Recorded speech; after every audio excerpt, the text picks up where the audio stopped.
Two ચેતુસ kitchen. આજે આપણે કાકડીનું salad બનાવવાના છીએ. તો અહીંયા આપણે 2 કાકડી લઈ લીધી છે. અહીંયા મીઠું છે.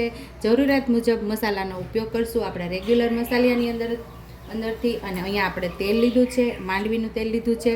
અને આ આપણે રાઈનો બોળો છે, એને આપણે રાયતા મરચાં માટે જે તૈયાર કરેલો છે ને બોળો છે, એની અંદર મીઠું, હળદર અને વરિયાળી મિક્સ કરી અને આ બોળો તૈયાર કરેલો છે. તો પહેલાં આપણે આ કાકડીમાંથી કડવાશ ઉતારી લેવાની છે.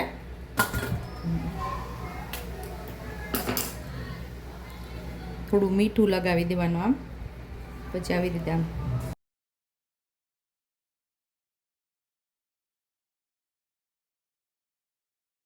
તો બંને કાકડીની અંદરથી આપણે કડવાશ કાઢી લેવાની છે. આવી રીતે મીઠાથી તમે રબ કરશો ને એટલે એ કડવાશ ઓછી થઈ જશે. જોવા નીકળે છે. પછી ધોઈને પછી આપણે એને સુધારવાનું. તો સેમ એ જ રીતે બીજી કાકડીને પણ આપણે એવી જ રીતે કરી લેવાનું છે.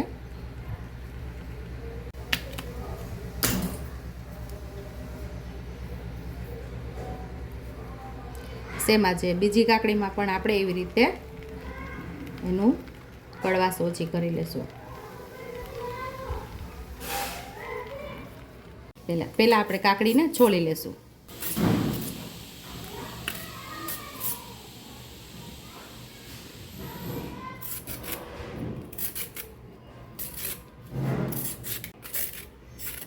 બંને કાકડીને આપણે છોલી લેવાની છે, એટલે કે એની છાલ ઉતાર લેવાની છે. આ સાઈડથી આપણે ડિઝાઇન પાડશું.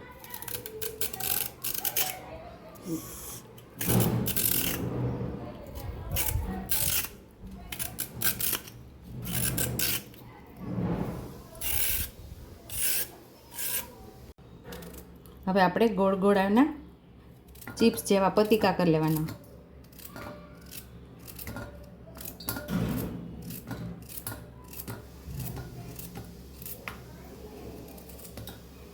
તો આવી રીતે આપણે કરીએ ને તો મસ્ત એવી ડિઝાઇન પડી જાય. જો હવે તમને હું નજીકથી બતાવું કેવી મસ્ત એવી આપણા ગોળ ચિપ્સ કરશું એમાં ડિઝાઇન પડી જશે.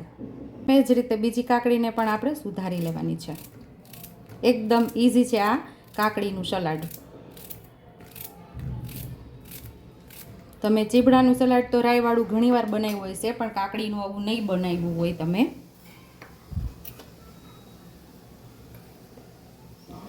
ચપટી આપણે હિંગ ઉમેરવાની છે. નાની 1.5 ચમચી જેટલો આપણે રાઈનો બોળો ઉમેરવાનો છે. અડધી ચમચી જેટલું મીઠું ઉમેરશું. અને અહીં આપણે 1 ચમચી જેટલું ધાણા જીરું પાવડર ઉમેરશું.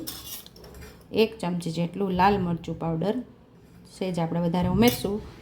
પછી આપણે માંડવીનું તેલ ઉમેરી દઈશું.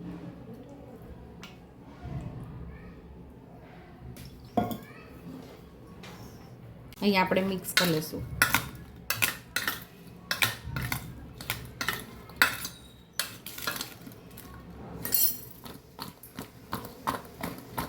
હજી આપણે અડધી ચમચી જેટલો રાઈનો બોળો ઉમેરશું. કુલ આ 2 નાની ચમચી જેટલો રાઈનો બોળો આપણે ઉમેરેલો છે. અને સરસ આપણે મિક્સ કરી દઈશું. અહીંયા આપણું કાકડીનું સલાડ રેડી થઈ ગયું છે. તો સર્વિંગ બાઉલની અંદર આપણે સર્વ કરી લઈશું. તો જમવાનો 100 ગણો સ્વાદ વધારી દે તેવું કાકડીનું સલાડ અહીંયા તૈયાર છે. તમે આવું ક્યારેય નહીં ખાધું હોય એવું મસ્ત એવું સલાડ આપણે બનાવેલું છે. તમે એવું નહીં વિચારતા કે આ લાલ લાલ દેખાય છે એટલે એકદમ તીખું છે, પણ આની અંદર આપણે કાશ્મીરી લાલ મરચાંનો ઉપયોગ કરેલો છે એટલે કલરફુલ લાગે એટલા માટે મેં લાલ મરચું કાશ્મીરી વાપરેલું છે. આ તમને જમવામાં 100 ગણો સ્વાદ વધારી દેશે. જો તમને મારી રેસીપી પસંદ આવી હોય તો મારી રેસીપીને લાઈક કરજો, શેર કરજો, હાઈપ કરજો, બેલ આઇકોનને દબાવતા ભૂલતા નહીં. અને કમેન્ટ બોક્સમાં કમેન્ટ કરજો કે મારી રેસીપી કેવી લાગી. તો આવજો.